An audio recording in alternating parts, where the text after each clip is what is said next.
எனக்கு தெரியும் மகளே, இவ்வளவு காலமா நீ போராடி இருக்கேன்னு எனக்கு தெரியும்.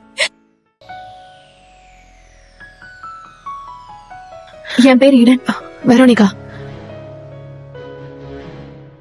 என்னதா நீங்க எவ்வளவு நாளா? 12 வருஷம். அதாவது நாட்கள் இல்ல, வருஷங்கள். 12?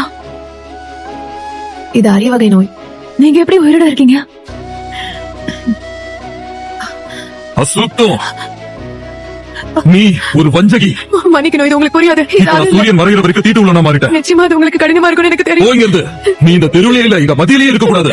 அவமானம். இன்னும் காயம் இருக்கு. அதையோ ஒருவேளை அவர் உதவலாம். என்னோட அந்த ரவி சிறப்பு வாய்ந்தவர் நான் சொன்னீங்க. பெதஸ்தா குலத்துல ஒரு முடக்கவாத மனிதனை குணப்படுத்தினாரே. நிறைய பேர் குணப்படுத்திருக்காரு. உங்களுக்கு அவர் தெரியுமா? அவருக்கு என்ன செய்வாருன்னு கேள்விப்பட்டிருக்கேன். அவரோட பிரசங்கத்தை நான் பாத்திருக்கேன். அவரை பத்தி தான் பேசிக்கிட்டு இருக்கேன். அவர் வஸ்திரத்தை பத்தி சொல்றேன். என்னால ஜபாலயத்துக்கு போக முடியாது. என் அப்பா என்ன ஒதுக்கிட்டாரு. எனக்கு யாருமே இல்ல. நான் இவ்வளவு தூரம் வந்திருக்கேன். அவரை சந்திக்க இவ்வளவு நாளா காத்துக்கிட்டு இருக்கேன். இல்ல இல்ல, தயவு செஞ்சு இப்ப வேணாம், இப்ப வேணாம். ஒரு நூல் தொங்கல் தான் வஸ்திரத்தோட ஓரம் தான். ஒரே திரும்ப தொட்டுக்கிறேன். நாளைக்கு முயற்சி பண்ணுங்க. இல்ல இல்ல, தயவு பண்ணுங்க, ஒரு நிமிஷம் தான்.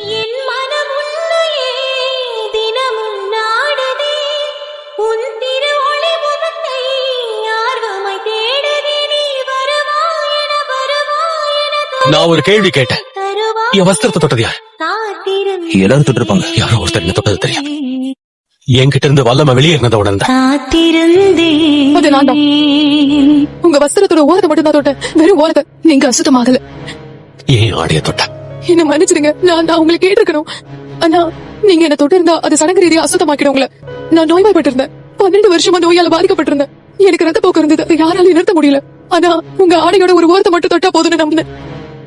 நான் நினைச்சது சரிதான். என் மகளே, உன்னை குணப்படுத்தினது என்னோட ஆடை இல்ல. ஆனா நான் உடனே அதை உணர்ந்தேன். எனக்கு தெரியும். ஆனா இதனால இல்ல, அது நடந்தது உன்னோட விசுவாசத்தால். ஓதுகிறே, அவளுக்கு இவ்வளவு நாளா ரத்த போக்கு இருந்திருக்கு. நாங்க அவளை கூட்டிட்டு போய் சுத்தமா இருக்கா. நீ ரொம்பவே களைச்சு போயிருப்ப. இப்ப சமாதானத்தோட போ. உன்னோட விசுவாசம் உன்னை குணமாக்கிடுச்சு. இந்நாள் வரை என்